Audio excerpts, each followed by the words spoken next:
अस्सलाम वालेकुम। प्रोग्राम फ़र्द जुर्म के साथ मैं हूं आपका मेज़बान फ़याज़ मलिक। नाज़रीन, आज फ़र्द जुर्म की टीम आई है लाहौर के इलाका सब्ज़ाज़ार में, जहां पर चंद रोज़ कबल एक निजी हस्पताल में काम करने वाली खातून का कत्ल कर दिया गया। कातिल कौन था, कुछ मालूम नहीं। कत्ल की वारदात के पीछे छुपे मुहर्रकात क्या थे, कुछ मालूम नहीं। अंधे कत्ल की इस वारदात का CCP और लाहौर समेत दीगर आला अफसरान ने लिया सख्ती से नोटिस। पुलिस ने किया तफ्तीश का आगाज़ तो कई मुहर्रकात सामने आ गए। तफ्तीश का अमल जब मुकम्मल हुआ तो हैरत अंगेज़ इंकशाफात सामने आए, जिसकी रोशनी में पुलिस ने कार्रवाई की तो इस अंधे कत्ल की वारदात में मुलविस एक नहीं, दो नहीं, 3 मुल्ज़मान को गिरफ़्तार कर लिया। गिरफ़्तार मुल्ज़मान कौन थे? उन्होंने हस्पताल में काम करने वाली इस खातून को क्यों कत्ल किया, क्या वजह थी? इन तमाम सवालात के जवाबात जानने के लिए हम रुख करते हैं थाना सब्ज़ाज़ार का। आइए हमारे साथ।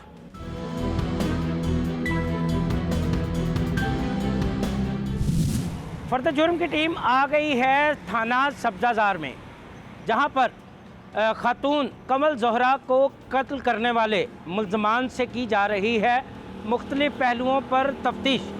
दौरान तफ्तीश इन मुल्ज़मान ने क्या इंकशाफात किए हैं, आइए हम आपको वो भी सुनवाते हैं और दिखाते हैं।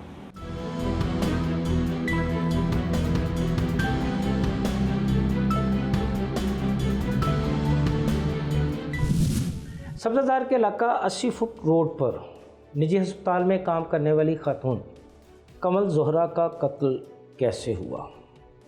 पुलिस ने कातिल कैसे गिरफ़्तार किए?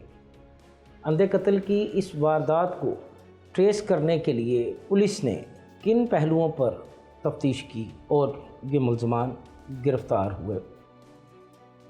इस हवाले से हम बात करते हैं इस केस की तफ्तीशी ऑफिसर शहबाज खान से और उनसे पूछते हैं। शहबाज, बहुत शुक्रिया, आपने अपना कीमती टाइम दिया। शहबाज, कत्ल की एक वारदात होती है, खातून को कत्ल किया जाता है, कातिल कौन है नहीं मालूम, कत्ल की वारदात के पीछे मुहर्रकात क्या हैं नहीं मालूम। आप बताएंगे कि कैसे आपने इस केस को ट्रेस किया? ये खातून जिसका नाम कमल ज़ोहरा है, ये एक निजी अस्पताल में एक बाल्टोन में बतौर HR मैनेजर काम करती थी। तो 1 जून का ये वक़ूआ है। ये खातून वहाँ से अपने भाई के साथ बाइक पे 9:30 बजे 9:42 पे अपने घर के लिए रवाना होती है और 9:55 पे करीब 9:55 पे इसके साथ ये वक़ूआ हो जाता है। 2 कस नामालूम है मोटरसाइकिल पे जो इनको चेज़ कर रहे हैं और इधर इसके घर के करीब गली की नुक्कड़ पे आके उन्होंने फ़ायर मारा। एक ही फ़ायर लगा इसके सर के पीछे और ये खातून जो है वो 8 जून को इसकी डेथ हो जाती है। अच्छा शहबाज, आपने इब्तदाई जो तफसील है वो तो बता दी। अब ये भी बताइएगा कि इस अंधे कत्ल की वारदात को आपने कैसे ट्रेस किया और इसके पीछे मुहर्रकात क्या थे? ये जो कत्ल हुआ था इसको ट्रेस करने के लिए हमने जदीद टेक्नोलॉजी इस्तेमाल की। सबसे पहले तो ये है कि जो सेफ सिटी के कैमरा जाते हैं उनको जाके कंप्लेनेंट के साथ चेक किया तो वहाँ से हमें कोई क्लू नहीं मिला। इनको कोई मोटरसाइकिल वाला चेज़ नहीं कर रहा। अच्छा, हाँ जी, यानी सेफ सिटी के कैमरों से आपको कोई क्लू नहीं मिला। तो फिर तफ्तीश को कैसे आपने आगे किया? जो लोकल कैमरा जाते हैं अब उनको चेक करने की बारी आ गई तो वो भी हमने दुकानों के कैमरे और जहाँ से ये गुज़रे हैं वो भी हमने कैमरे चेक किए। अल शाफी अस्पताल का कैमरा जाके चेक किया, जो बाहर के कैमरे ख़राब थे उसके, और जो रिसेप्शन पे कैमरा था तो उधर से जो हमें वीडियो फुटेज मिलती है उसको 2-3 घंटे मैंने फिर ख़ुद देखा USB में लेके।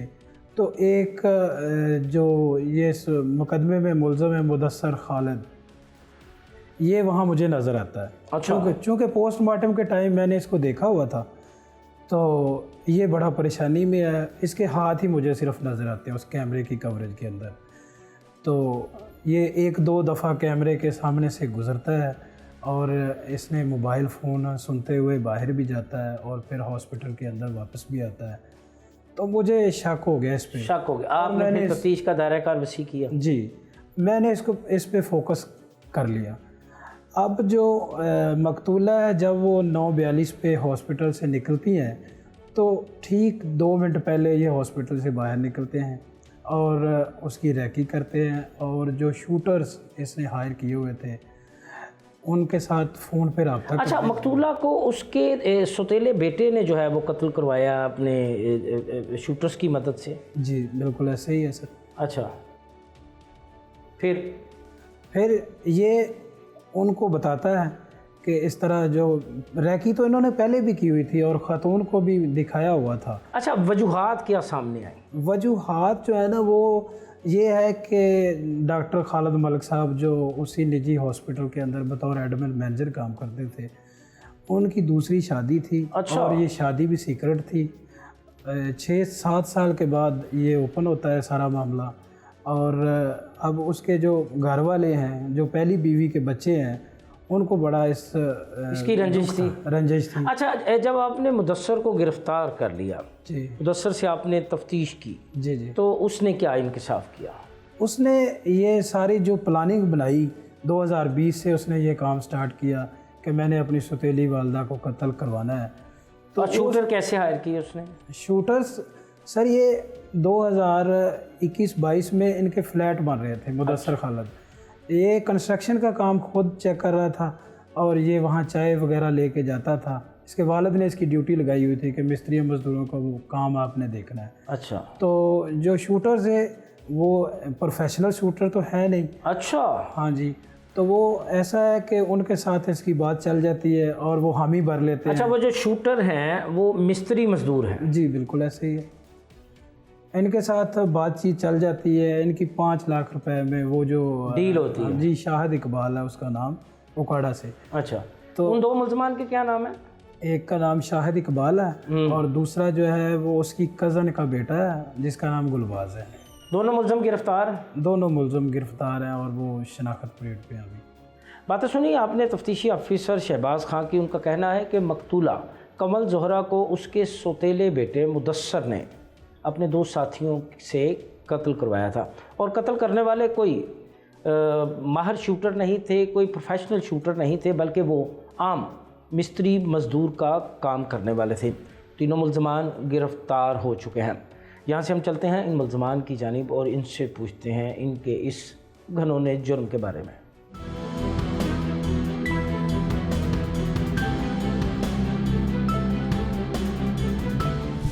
तफ्तीशी ऑफिसर की आपने गुफ्तगू सुन ली। अब हम आगे हैं मुल्ज़म मुदस्सर के पास, जिसने अपनी सौतेली वालदा को कत्ल करवाया। क्यों उसने ये इंतहाई कदम उठाया, कैसे इसका मंसूबा उसने तश्कील दिया, उसी से बात करते हैं। मुदस्सर, आपने अपनी सौतेली वालदा को कत्ल करवाया, क्या वजह थी? मेरा नाम मुदस्सिर है सर। मैं अपने जो वालिद साहब था ना उनके साथ बहुत अटैच था और अपनी दूसरी वालदा से भी मेरे कोई इख्तलाफात नहीं थे इतने। 2018 और 19 में ना सर वालदा के ना एक्स्ट्रा मैरिटल अफेयर्स का मुझे पता चलता है बाय व्हाट्सएप और उनकी एक्टिविटीज़ से। उसके बाद मैं अपने वालिद साहब को गाइड करता हूँ तो वो उनको कवर अप कर लेती हैं, समझा लेती हैं, अपोलोजाइज़ कर लेती हैं। उसके बाद वो ना टू बी कंटिन्यू मुझे थ्रेड करती रहती हैं, मुझे मेंटली प्रेशराइज़ करना, टीज़ करना, हर डिसअपॉइंट करना, हर चीज़ में डिग्रेड करना। और फिर सर सिंगल नहीं, उनके आफ्टर दैट 1 नहीं, 2 नहीं, 3 नहीं, बहुत अच्छा, मुझे ये बताएं कि आपने ये मंसूबा कैसे बनाया? क्या इसके पीछे मुहरकात थे? क्या कोई घरेलू झगड़े थे? क्योंकि आप अपने वालिद से बड़े अटैच थे ना? जी सर, मेरे वालिद साहब ना उनसे ना बहुत ज़्यादा मोहब्बत करते थे। आपसे नहीं करते थे? नहीं, एक बहुत दूर हो गए थे हमसे time, with the passage of time बहुत। तो मंसूबा कैसे बनाया? मंसूबा ऐसे बना सर, जब मैंने उनको कहा, रोका, वालिद साहब से भी बात हुई, नहीं माने, तो 2020 में मेरे घर मज़दूर काम करते थे, तो मैंने उनसे ये बात शेयर की, डिस्कस की, तो उन्होंने कहा कि हाल यही है कि नहीं तो वो आपको मज़ीद परेशान और तंग करेगी कि उनको शूट आउट करवा दो।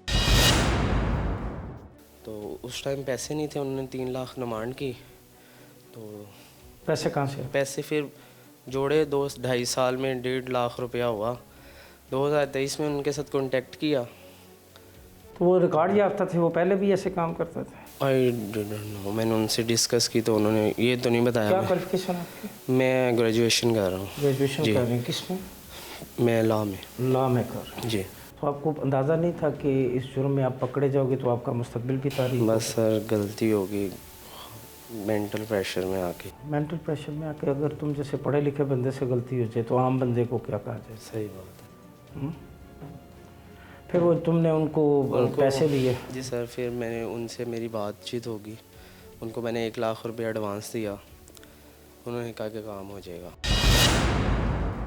उनका और मेरा था कि मैं बाकी आपको थोड़े थोड़े करके जैसे मेरे पास हुए मैं आपको देता जाऊंगा, तो मैंने वैसे ही किया। कैसे पकड़े गए?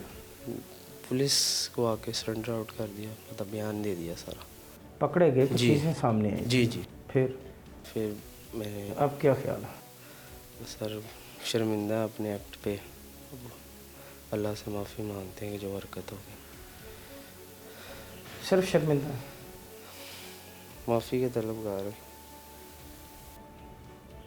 मुल्ज़म की गुफ्तगू आपने सुनी है कि ग्रेजुएट है, ग्रेजुएशन कर रहा है लॉ में, और कहता है जी ज़हनी परेशानी से तंग आके गलती हो गई। ये एक टिपिकल सा जुमला है, गलती हो गई।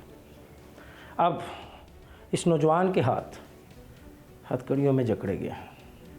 कानून इससे मुख्तलिफ पहलुओं पर तफ्तीश कर रहा है, क्योंकि इसने एक कत्ल किया है या करवाया है। इसने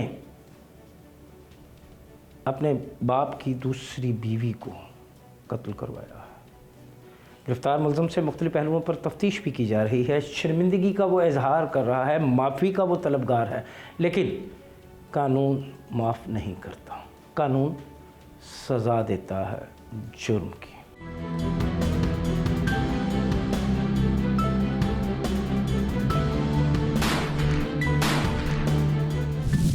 आपने सुनी मुलज़म की गुफ्तगू। मुलज़म से इस वक्त पुलिस कर रही है मुख्तलिफ पहलुओं पर तफ्तीश। यहाँ से हम चलते हैं इस केस के मुद्दई की जानिब। क्या वो पुलिस की तफ्तीश से मुतमिन है? क्या कहता है वो अपने ऊपर होने वाले इस जुल्म के बारे में? आइए उसी की ज़ुबानी सुनते हैं। मेरे साथ मौजूद है मकतूला कमल ज़ोहरा के मामूज़ाद भाई मोहम्मद ज़की। तो हम उनसे पूछते हैं कत्ल की इस वारदात के हवाले से। ज़की, बड़ा अफसोसनाक वाक़या है, अल्लाह ताला आपको सब्र जमील अता फ़रमाए। क्या वजह थी, क्या मुहरकात थे, क्या ऐसी बात हो गई कि बात यहाँ तक पहुँच गई, कत्ल हो गई खातून?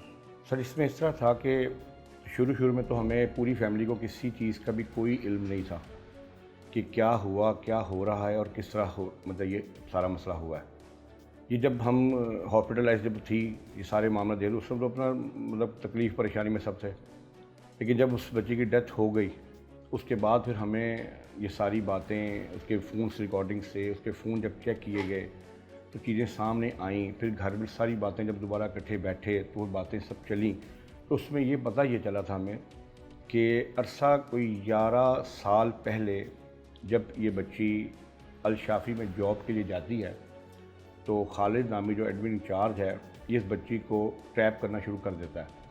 और जो आप जानते हैं इस चीज़ को, इस वक्त पाकिस्तान के अंदर जो हालात हैं, जो कमज़ोर होते हैं, लड़कियां वैसे ही कमज़ोर होती हैं, वो ट्रैप हो जाते हैं। तो ट्रैप हो जाती हैं। बच्ची उसके हाथ ट्रैप हो गई। उसने अपने ही कोई एक दोस्त के साथ विटनेस डाल के उसको ये कहा कि मैं तुझे, तेरी सारी फैमिली को सपोर्ट करूँगा, तुझे घर बना के दूँगा, तुझे रानी की तरह रखूँगा, सो वट जो भी उसने जो शादी कर ली उसने उसके साथ वो निकाह पढ़ लिया और उससे कहा कि बताना किसी को नहीं है, अगर ऐसी मसला करेगी तो तेरे लिए प्रॉब्लम होगी, ना मैं बताऊंगा ना तू बताएगी। उससे चलता रहा मसला। अरसा 8 साल ऐसे ही गुजर गए और लड़की उनके घर नहीं, वो तो अपने घर रहती थी, मतलब माँ बाप के घर ही। जॉब पे जाती थी, जॉब से सीधा घर। होते ही बात ये होता है कि 8 साल में ये उसके साथ जब ऑफिस के मसलों में कहता है जी कि मुझे, क्योंकि वो बेसिकली अकाउंटेंट की थी, कि तुम मुझे इतना पैसा कमा के दो, 6 लाख रुपए मंथली तुम मुझे कमा के देगी। अब उसने अपनी उसके ऊपर ना ये चीज़ें जाहिर करना शुरू कर दी। अब उसको महसूस होना शुरू होगा कि इसने जो मुझे ये यूज़ किया है वो अपने मकसद के लिए किया है। और जब ऑफिसली जो बंदा जब किसी के यूज़ होता है तो वो भी सोचता है कि यार अगर मैं इसको कवर कर दे रहा हूँ तो मैं खुद भी तो कर सकता हूँ ना। अगर 6 लाख उसको कमा के दे रही होगी तो ऑब्वियसली इसने भी कोई लाख 2 लाख खुद के लिए तो कमाती होगी ना। उसने ऐसा करके उसने अपना घर स्टैंड किया खुद, किसी के पैसों से नहीं, खुद के पैसों से। जब वो सारा कुछ हो गया, 8 साल के अरसे में जब उस लड़की ने उसको जवाब देना शुरू कर दिया, अब उसकी बातें ना मानना शुरू की, अब वो फेडअप हो गया। अब उसने क्या किया कि वो उसके साथ लड़ाई झगड़े स्टार्ट शुरू हो गए। उसके बाद वो ये हुआ कि झगड़ा उनके पहुँचे अपने घर तक जब आया, घर के ऊपर सारी फैमिली को पता चल गया जी ये तो निकाह हुआ। घर में रोना भी ना पड़ा, माँ से उन्होंने कहा मैं मजबूर थी, से मुझे ऐसे डराया कि तेरी बहन को मार दूंगा, तेरे भाई को मार दूंगा, तेरी माँ को धमकाया उसने। मैं ये सारा कुछ करके इसकी बातें मानती गई, लेकिन अब मेरी एक हद होती है हर चीज़ की, वो बर्दाश्त खत्म हो चुकी है। अब उसने वो ये कंडीशन पे आ गई, उसने कहा अब तू मुझे मार दे, हम सबको मार दे, अब मैं तेरे कोई बात नहीं मानूंगी, नहीं तू उस टाइम तक ये जॉब नहीं छोड़ेगी जब तक मेरा ये तू घर तैयार बड़ा जो मैं करवा रहा हूँ ये नहीं करवाएगी। उसने कहा मैं किसी भी तेरे काम में तेरे साथ नहीं चलूँगी, मैं वो अपने ओनर्स को अब धोखा मजीद नहीं दे सकती तेरे कहने पर। इसलिए लास्ट से कहा जी तू जो उनके ओनर हैं उसके मुझे सिग्नेचर्स किसी तरीके से ना पेपर पर ले दो। इसी बात से इसका झगड़ा कुछ ज़्यादा इसका हो गया। उसने अपने घर आके बहन को शेयर किया कि मुझे इस तरह से टॉर्चर करता है और ये मुझसे काम करवा रहा है। उसने कहा अब अम्मी से बात करें भाई, उसने कहा अभी किसी से बात करो, कौन खड़ा होगा मेरे पीछे, वो इस काबिल हैं जो मेरे से स्टैंड लेना है। उसमें असला में ये होता है कि उसके घर जा के उसको इतना सेट करता है, पिस्टल लेके जाना, उसकी माँ के सर पर रख देना, पूरे मोहल्ले के सामने 40-50 बंदों को इकट्ठा करना, उन्हें कहना मेरे पाँव पे गिरो, माफ़िया मांगो मुझसे, फिर मैं तुम्हारी जान छोड़ूँ। मतलब कि इस हद तक वो ये सारा कुछ चलता रहा। लेकिन फैमिली में उन्होंने किसी को भी नहीं बताया कि हमारे साथ क्या हो रहा है, ना हमें ना किसी और, किसी से उन्होंने ये बात नहीं की। उसके बाद कहते हैं मुख्तसर ये हुआ कि इसने उस बच्ची को तलाक दे दी, रिटर्न दी, और विटनेस उसके भाई को भी डाला, एक विटनेस और थी। उसके बाद इसने क्या किया, कोई 1 हफ्ता गुजर, कहता है तो मैंने मजाक से वैसे जाली बनाया था, झूठा बनाया था, इस तरह तो कोई वैल्यू नहीं है, ये तो ख़त्म, हमारी कोई तलाक नहीं है। उसने उसको लड़की को तभी पता चलेगा कि अगर मेरे पास ये राइट अब है, अगर जो काम इससे किया ये मैं ही करूँ, मैं ही खुला ले लूँ, तो मैं अब इससे बच सकती हूँ। उस लड़की ने इस लिहाजा थ्रू कोर्ट उसने खुला ले लिया। उसने इसको बताया नहीं।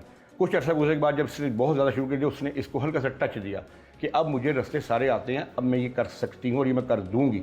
उसको ये पता चल गया अब कि ये इसने अगर ये खुला की तरफ जाती है ये मुझे एक्सपोज कर देगी, एक तो मेरी फैमिली में भी मेरा प्रॉब्लम क्रिएट हो जाएगा, दूसरा मेरे हॉस्पिटल में मेरी जॉब भी चली जाएगी। तो मैं जो सारी ज़िंदगी के लिए जो मैंने कमाया, जो मैंने बनाने के लिए एक अपना सोचा है, वो सब कुछ प्लान मेरा ख़राब हो जाएगा। उसी बेस के ऊपर इसने सारा प्लान किया और ये अपने बेटे को उसने समझ में यूज़ किया और ये सारा कुछ करा के इसने इस बच्ची को। आप क्या पुलिस की अब तक की तफ्तीश से मुतमिन हैं? जी पुलिस की तफ्तीश से हम बिल्कुल मुतमिन हैं, लेकिन जो बेटे का बयान वो बार बार दे रहा है जी कि मेरी मदर ने घर में हमारा जीना मुश्किल किया होता, और ये तब होता है जब बच्ची घर में रहती हो। तो जो घर में एक सेकंड भी ना रहे उसका कोई प्रूफ देना, कोई एक तस्वीर भी दिखा दें जिसमें कोई शादी की, किसी की बैठने की, उठने की। आखिर 100 मियाँ भी होते क्या हैं। मुतालबा करते हैं आप? हम मुतालबा से, हमारा मुतालबा ये है, वज़ीर आज़म साहब शहबाज शरीफ साहब से भी यही है और आला हुकाम से भी है, IG पंजाब साहब से भी यही है, वज़ीर पंजाब से भी है हमारा, कि हमारे जो मुल्ज़िम हैं इनको सख्त से सज़ा दी जाए। और दूसरा जो मेन हमारा मुल्ज़िम किरदार है खालिद मलिक, इसको बिल्कुल ना छोड़ा जाए। क्यों कि इसने पहले अपने बेटे के थ्रू काम करा लिया, अब ये उसके घर वालों को भी नुकसान पहुंचा सकता है। अगर इस बंदे को आज़ाद छोड़ दिया गया तो ये उसके घर वालों को भी नुकसान पहुंचा सकता है, ताकि कि मेरे बच्चे को छुड़वाने के लिए कुछ भी किसी हद तक जा सकता है। तो इसलिए इस इंसान को छोड़ना जो है वो इनके लिए ख़तरे का सबब बन सकता है। बातें सुनी आपने मकतूला कमल ज़ोहरा के मामूज़ाद भाई मोहम्मद ज़की की। उनका कहना है कि उन्हें सिर्फ इंसाफ चाहिए। पुलिस की तफ्तीश से बज़ाहिर मुतमिन है, लेकिन मुतालबा है कि मुल्ज़म मुदस्सर के वालिद खालिद को भी शामिल तफ्तीश किया जाए और उन्हें तहफ़्फ़ुज़ फराहम किया जाए।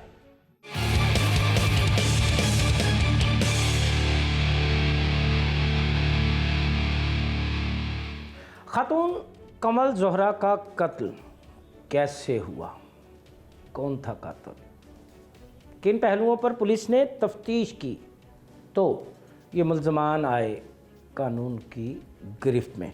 दौरान तफ्तीश मुल्ज़मान ने क्या इंकशाफात किए और इन इंकशाफात की रोशनी में पुलिस ने अपनी तफ्तीश को आगे कैसे बढ़ाया, कब तक इस मुकदमे का चालान मुकम्मल होगा और कब इसमें मुलविस मुलजमान को उनके किए की सज़ा मिलेगी। इन तमाम सवालात के जवाब जानने के लिए मेरे साथ मौजूद हैं इंचार्ज इन्वेस्टिगेशन सब्ज़ाज़ार उमर दराज।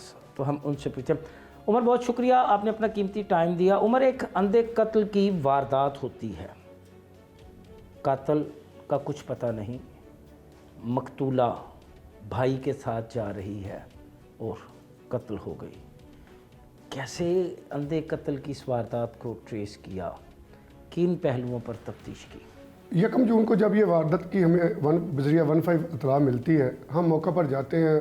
मजरूब ख़तून को हम फौरी तौर पर हस्पताल एडमिट करवाते हैं।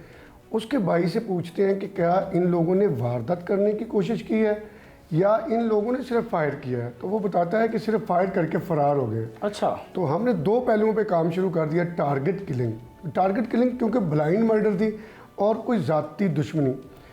मेरी टीम जिसमें शबाज सब इंस्पेक्टर, तालिब सब इंस्पेक्टर, हमने उस वे को, उस रोड मैप को चेक करना शुरू कर दिया जिससे वो आए थे। मदई मुकदमा को साथ लिया तो हम पूरे CCTV देखते जा रहे हैं, कोई चीज़ नहीं मिलती। जैसे ही हम उस खातून जहां वो जॉब करती थी उस अस्पताल में पहुंचते हैं तो उस अस्पताल के कैमरा जात में भी कोई चीज़ नहीं मिलती। लेकिन एक छोटा सा कैमरा इसमें हमारी मदद कर जाता है, वो होता है पार्किंग का कैमरा। पार्किंग के कैमरे में जब ये खातून और अपने भाई के साथ बाइक पे बैठती है तो इनको एक बंदा मुंह पे मास्क रख के चेज कर रहा है और इनको वो किसी को फ़ोन पे कोई डायरेक्शन दे रहा है। जैसे इस चीज़ को हम नोट करते हैं तो हमारी टीम जो है वो उस शख्स की CCTV फुटेज हासिल करती है। तो हॉस्पिटल के अमला से पूछती है तो वो बताते हैं कि एडमिन ऑफिसर मलिक खालिद का बेटा मुदस्सर खालिद। अच्छा। वहाँ से हमें क्लू मिल जाता है। हम उसको फौरी तौर पर गिरफ्तार करने की बजाय हम उसकी निगरानी शुरू करते हैं। इस दौरान औरत की डेथ हो जाती है, खतून अपने खालके हकीकी से जा मिलती है। तो हम अपनी तफ्तीश को मज़ीद तेज़ करते हैं, उसकी CDR हासिल करते हैं। जिस वक्त वो खतून हॉस्पिटल में कैमरा जात के टाइम के मुताबिक वो खतून हॉस्पिटल से निकलती है, उस टाइम की उसकी CDR जिसके साथ कॉल होती है वो एक ही बंदे के साथ उसकी बदस्तूर 3 दिन से कॉल चल रही होती है। ठीक हो गया। हम उस बंदे का डाटा हासिल करते हैं। वो शाहिद इकबाल नामी मुलज़म है जो बाद में शूटर ट्रेस होता है। हम उस बंदे को फौरी तौर पर मुदस्सर खालिद को उठा लेते हैं। उसको जैसे ही हम इंटरोगेशन के मराहल से गुजारते हैं तो वो अपने दोनों शूटर्स का नाम बता देता है और वो कन्फर्म हो जाता है कि भाई वो शाहिद इकबाल वही बंदा है जिसने इस खातून को कत्ल किया है। अच्छा उमर, ये बताइएगा, एक तो शूटर हो गया शाहिद इकबाल, दूसरे का नाम भी बताइएगा और उसके साथ साथ ये भी बताइएगा कि क्या ये दोनों शूटर प्रोफेशनल हैं या नॉन प्रोफेशनल? सर, जब हम तहकीक में जाते हैं, जब हम तफ्तीश में जाते हैं तो पता चलता है कि साल 2020 में ये दोनों मुलजमान जो जिनको हम शूटर कह रहे हैं, गुलबाज और शाहिद इकबाल, इसी मुदस्सर खालिद के घर मिस्त्रियों का काम करते हैं। और ये कोई प्रोफेशनल शूटर नहीं है, बल्कि ये दोनों शूटर जिनको हम शूटर का नाम दिया गया, ये मिस्त्रियों का काम करते हैं और बरोज़ वकूआ से 3 दिन पहले भी ये किसी के घर राजगिरी कर रहे होते हैं। ये ब्लैकमेल होते हैं, ये लालच में आते हैं और 4 लाख रुपए के इवज़ ये लोग डन करते हैं, ये डील डन करते हैं। मुदस्सर खालिद इनको 1 लाख रुपया 18 रमज़ान मुबारक को एडवांस देता है, फिर 10,000, कभी 20,000।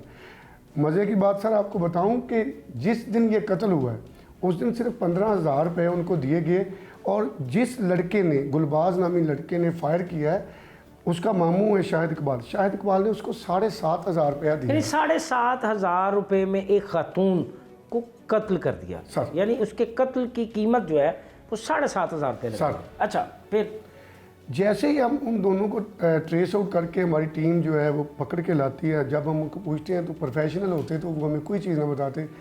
वो ये पता चलता है कि जो पिस्टल है वो भी लोड मुदस्सर खालिद ने करके दिया और जो मोटर बाइक है उनके पास कोई बाइक नहीं है, उनके पास कोई पिस्टल नहीं है। मुदस्सर खालिद ने उनको पिस्टल ख़रीद के दिया, मुदस्सर खालिद ने अपनी बाइक दी। इस बाइक पे जाके उन लोगों ने तफ्तीश कहाँ तक पहुँची, कब तक चलान मुकम्मल होगा? अल्हम्दुलिल्लाह इसमें 3 मुलजमान गिरफ़्तार हो चुके हैं। 2 मुलजमान शनाख्त प्लेट पे हैं। मोरखा 22 जून तारीख़ मुकर्रर है, 22 जुलाई तारीख़ मुकर्रर है। हम शनाख्त प्लेट के मराहिल से गुजर कर उसका उनको रिमांड पे ला के विदिन 3-4 डेज़ इनको दोबारा जुडिशल लॉकअप में भेजेंगे, उसके बाद विद इन 14 डेज़ ये चालान सबमिट होगा। बात तो सुनिए आपने इंचार्ज इन्वेस्टिगेशन थाना सब्ज़ाज़ार राना उमर दराज की। उनका कहना है कि गिरफ्तार मुल्ज़मान से मुख्तलिफ पहलुओं पर तफ्तीश की जा रही है। इनका जल्द ही चालान मुकम्मल करके इन्हें जुडिशल कर दिया जाएगा।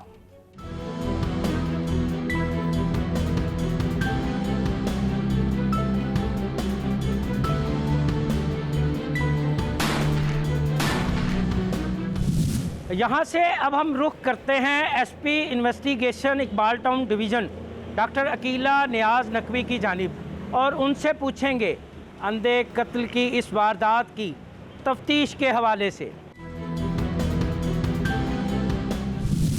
सब्ज़ाज़ार में खातून का अंधा कत्ल, पुलिस ने जदीद साइंसी खतूत पर तफ्तीश की। ना सिर्फ कत्ल ट्रेस हो गया बल्कि उसके पीछे छुपे महरक़ात भी सामने आ गए।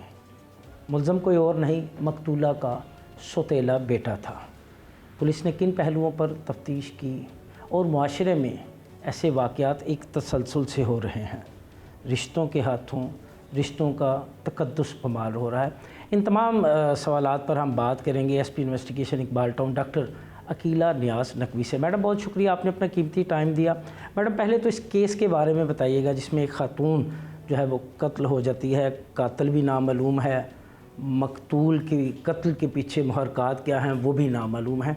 कैसे आपने इसको ट्रेस किया? ये वाक़या 1 जून का और थाना सब्ज़ाज़ार में जैसे आपने बताया केस रिपोर्ट होता है खातून के अंधे कत्ल का।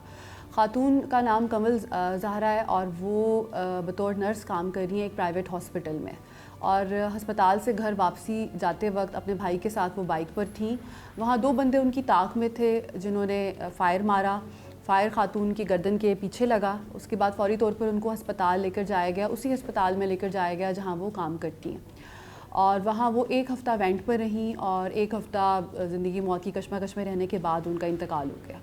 जब खातून को गोली लगी तो हमने उसी दिन से केस पे काम करना शुरू कर दिया था। इसमें इंचार्ज इन्वेस्टिगेशन जो सब्ज़ाज़ार है उमर दराज, उसने बड़ा अच्छा काम किया। रूट ट्रैक किए गए, हमने सारा देखा कि ये जो बंदे आए थे कितनी देर से खड़े हुए थे, कहाँ से आए, किस तरफ गए, उनकी बाइक का नंबर, उनके हुलिया जात, इस सारे में हम काम कर रहे थे क्योंकि खातून पहले दिन से क्रिटिकल थी। तो और ज़ाहिरी बात है गोली लगी थी तो ट्रेस तो हमने करना था। फिर हमने अस्पताल के अंदर की फुटेज देखी कि अस्पताल में खातून का क्या रूटीन था। पताजुई से पता चला कि खातून ने 10 साल पहले शादी की थी उसी अस्पताल के एक और एम्प्लॉई खालिद के साथ, जो कि वहाँ HR में काम करता है और अपने आप को डॉक्टर कहलवाता था। शादी इनकी 10 साल पहले हुई और अभी खालिद की दूसरी शादी थी, खातून की पहली थी। औलाद इनकी कोई नहीं थी। खालिद की जो पहले फैमिली थी, उसकी पहले बीवी बच्चे, उनको इस चीज़ का रंज था। और जब हमने इन डायरेक्शंस पे देखना शुरू किया तो खालिद का जो बेटा था, मतलब खातून कमल ज़हरा का जो सौतेला बेटा था मुदस्सिर, उसकी हमें प्रेजेंस नज़र आती है अस्पताल के अंदर। मुदस्सिर 21 साल का लड़का है, वो लॉ स्टूडेंट है और जनरली वो अपने बाप के वर्क प्लेस पर आता भी नहीं है। तो जब हमने उसकी 2-3 अस्पताल की फुटेजेस में हमने देखा कि मौजूद है तो हमने थोड़ा सा उसको ट्रैक किया, ट्रेस किया, तफ्तीश की उसे। जी बिल्कुल तफ्तीश की और हमने उसकी मोबाइल का डेटा निकलवाया कि किन किन से उनके राब्ते हैं। और हमें ये भी शक हुआ कि जो बाइक इस्तेमाल हुई वो मुदस्सिर की ही है। बाइक हुलिये से उसकी लग रही थी लेकिन नंबर प्लेट उसका आइडेंटिफाइबल नहीं था। तो जब हमने मुदस्सिर से तफ्तीश की तो पता ये चला कि ये कातिल उसी ने एम्प्लॉय किए थे और ये कातिल उसने कोई 3-4 साल पहले उसके घर पर कंस्ट्रक्शन का काम हुआ, रेनोवेशन का, जिसमें जो मज़दूर थे उनके साथ उसकी डिस्कशन हुई और उनमें से एक मज़दूर से इसने कहा कि मेरे वालिद ने शादी कर ली है और हम लोग बड़े तंग हैं इससे, शायद ख़र्चे वगैरह की भी तंगी थी, बाप की सख्ती भी थी घर पे। तो उसने उन मज़दूरों से शेयर किया और उसमें एक मज़दूर ने कहा कि मैं ये तुम्हारा काम कर दूंगा। उस वक़्त इनकी जो बात थी 3 लाख में तय हुई। उसके बाद इनकी मुलाकात आपस में नहीं हुई और बकौल मुदस्सिर के जो इस पूरे वकूए का मेन प्लानर है वो ये कहता है कि मेरे पास उस वक़्त पैसे नहीं थे, वरना शायद ये 3 साल पहले हो जाता। तो इसने थोड़े पैसे इकट्ठे किए और अभी छोटी ईद पर दोबारा इनकी मुलाकात हुई। इसने उनको 1 लाख रुपया दिया और मज़दूरों में से जो एक मज़दूर है शाहिद, उसने उकाड़ा से अपना भांजा मंगवाया और गुलबाज ने जो है मेन फायर किया और गुलबाज को उन पैसों में से 7,000 रुपया मिला। अच्छा मैम, ये एक बड़ी दिलचस्प बात है कि मारने वाले जो हैं वो प्रोफेशनल शूटर नहीं हैं, वो मिस्त्री मज़दूर हैं।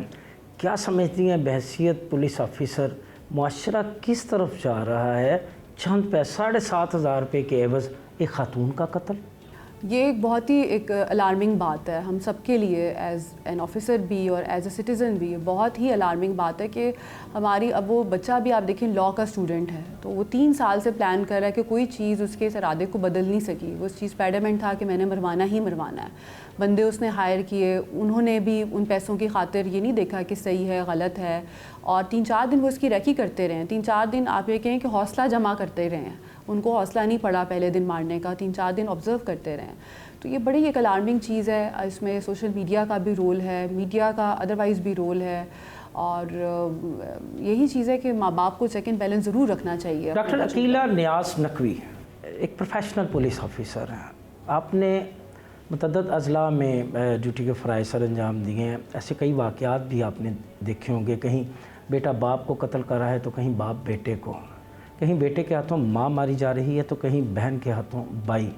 हैसियत पुलिस ऑफिसर आप क्या समझती हैं, क्यों रिश्तों के हाथों रिश्तों का कत्ल हो रहा है? ऐसी क्या वजूहात माशरे में आप देख रही हैं जिनकी वजह से ऐसे वाक़यात एक तसलसल से हो रहे हैं? मैं समझती हूँ कि तरबियत घर पर ही होती है। अब आज शायद अब माओं के पास भी उतना टाइम नहीं है, बाप की भी तवज्जो घर पर नहीं है, तो यही मुझे तो समझ आती है कि बच्चे जो हैं, हमारी जो नस्ल है, नौजवान नस्ल, आप देखें नशा बहुत ज़्यादा कॉमन है, जराइम बढ़ते जा रहे हैं, तो एक तरह से बेरारवी का शिकार है। हमारे जो दीनी अदारे हैं शायद वो भी उस तरह से अपनी ज़िम्मेदारी पूरी नहीं कर रहे, तो सबको ही थोड़ा थोड़ा अपने गिरबान में झांकने की ज़रूरत है। और हम तो कोशिश करते हैं कि जब भी इस तरह का कोई केस आए तो हम काउंसलिंग करें ज़रूर, लेकिन जब कत्ल ही हो जाए तो वो मामला फिर हमारे हाथ से निकल जाता है। घरों पे ज़रूर वालिदैन को देखना चाहिए अपने बच्चे उनके क्या कर रहे हैं। अभी एक बच्चा अगर 3 साल से प्लान कर रहा है, फ़ोन पर इनके साथ राब्ते में है, तो पेरेंट्स को उसे कोई बात सस्पिशियस नहीं लगी, उसको उसके कोई चेक एंड बैलेंस नहीं रखा, उसने वो 3-4 लाख कैसे जमा किए। स्टूडेंट है 21 साल का। फिर जो लड़का ओकाड़ा से आ रहा है उसको देखें कि वो उसका भांजा ही है, बहन का ही बेटा है। उसने ये भी नहीं सोचा कि मैं उसको किस काम लगा रहा हूँ, अच्छे काम है बुरे काम है, उसने अपना भांजा बुलवा लिया। तो ये दिस इज़ वेरी अलार्मिंग। जी, बात सुनिए आपने SP investigation Iqbal town division doctor Akila Niaz Naqvi की। उनका कहना है कि गिरफ़्तार मुल्ज़मान से तफ्तीश का सिलसिला जारी है और इसके साथ साथ मुआशरे में ऐसे वाक़यात की रोकथाम के लिए जहाँ पुलिस अपना किरदार अदा कर रही है, वहीं मुआशरे को ख़ुद भी सामने आना होगा।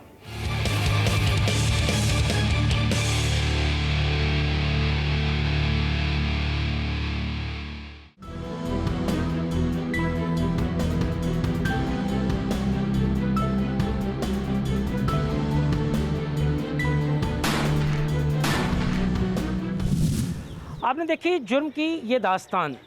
लाहौर के इलाका सब्ज़ाज़ार में सौतेली माँ को कत्ल करने वाला मुलज़म अपने साथियों समेत इस वक्त कानून की गिरफ्त में है, जहाँ गिरफ़्तार मुलज़मान से मुख्तलिफ़ पहलुओं पर तफ्तीश का सिलसिला जारी है। यहाँ से हम रुख करते हैं लोधना का, जहाँ पर एक बदकिस्मत खातून को उसके शोहर ने कत्ल कर दिया।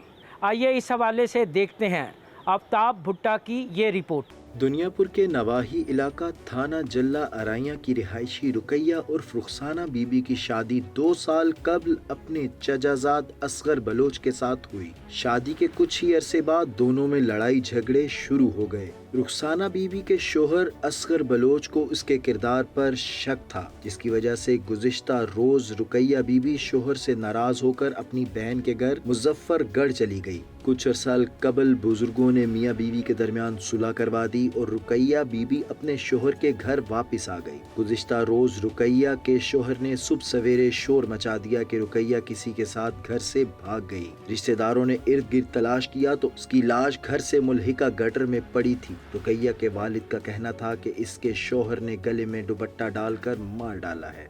मेरी धी को असगर मार सटे, घो घुड़े थे, गडर सटे, मेरी धी का इंसाफ थिया वने, मार ते भज गए, जेवर शेवर लहाज है गिदनस, जेवर मंगदा रह गए उन्हीं दीते थे वालों को मार सटे। मेहरबानी करो जल्दी जल्दी उनको गोलो, सबको इंसाफ मिले चाहिए। मकतूला की बहन शबाना बीबी का कहना था कि रुकैया ने मुझे बताया था कि मेरा शोहर मुझसे जेवरात मांगता है, जेवरात ना देने पर मुझे कई बार कत्ल करने की धमकियां भी दे चुका है। मेरी बहन रुखसाना गटर में मेरे बनवी असगर ने मार के फेंक दी थी। मैं ये कहती हूँ असगर में ये मुजरिम है, ये जल्द से जल्द हमारा मुझे इंसाफ चाहिए, इंसाफ चाहिए, इंसाफ चाहिए। डीएसपी सर्कल दुनियापुर मियां अब्दुल रऊफ का कहना है कि रुकैया बीबी को इसके शोहर असगर बलोच और देवर इमरान ने मिलकर कत्ल किया है। उसके खामद और उसके देवर जो इमरान है, खामद का नाम असगर है, उनको शक था कि इस बीबी का करैक्टर ठीक नहीं है, तो उन्होंने रात सही हुई कि उसके गले में रस्सियाँ डाल के उसको गला दबा के मार दिया है। उसके बाद डेड बॉडी को उठा के करीब ही जैसे वो गंदे पानी वाली हौज़ बनाया होता है कच्चा सा, उसके अंदर फेंक दिया और उस ऊपर एक रज़ाई डाल दी। तो बाकी लोग सुबह उठे कि वो रकीया बीबी नहीं मिल रही, ढूंढते रहे। इन दोनों को पता था कि यहाँ छुपाई हुई है, ये सारे मिल के ढूंढते हैं लेकिन वो मिली ना। तब किसी बच्चे ने कहा ये रज़ाई पड़ी हुई है इस गटर के अंदर, तो वो उठाई तो उसके अंदर उसकी डेड बॉडी पड़ी थी। इन्होंने बड़ा जुल्म किया है, गैरत के नाम पे कत्ल किया है, जिस पे हमने जो राज़ीनामे वाला अक्सर ये होता है कि बच्चियों को मार के राज़ीनामा कर लेते हैं, हमने उसका वो 311 का 302 के साथ वो जुर्म ऐड किया है ताकि इनकी राज़ीनामे में राज़ीनामा ना हो सके, उस बच्ची को इंसाफ मिले और इंशाल्लाह मुल्ज़मान अपने कैफिर किरदार तक जल्द पहुँचेंगे। मकतूला रुखसाना के जितने भी रिश्तेदार यहाँ पर मौजूद हैं उन सब का यही मुतालबा है कि मुल्ज़िम को जल्द अज जल्द गिरफ़्तार किया जाए और उसको कैफर किरदार तक पहुँचाया जाए।